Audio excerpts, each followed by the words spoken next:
భావన. ఏం పేరు నీ పేరు? మోచిత్. మోచిత్. మోక్షిత్. మొన్న వీడియో వైరల్ అయింది కదా, నీదేనా అది? నాదే. ఆ వీడియోలో ఉంది నువ్వేనా? నేనే. అమ్మాయి వ్యాన్ లో ఉంది. వ్యాన్ లో ఉందా? ఏముంది మరి? అరే పెద్దయ్యి లవ్ చేసుకున్నా పెళ్లి చేసుకున్నా అంది. నువ్వేమన్నా? మేము అన్న కూర్చున్నప్పుడు వారు ఉండు సాక్ష్యం ఉన్నవారా వాళ్ళందరూ ఏమనుకుంటారు అంకుల్.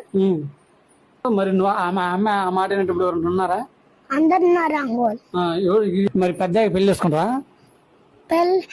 అది కాదు, నేను అమ్మాయిని పెళ్లి చేసుకోవాలా? చేసుకోకూడదు. లవ్ చేసుకోవాలా? చేసుకోకూడదు. పెద్దగా చేసుకోకూడదు అట్ట. వాళ్ళందరూ ఏమనుకుంటారు? చదువుకోవద్దా? చదువుకోవాలి నువ్వు. మీ టీచర్లు ఏమన్నారు?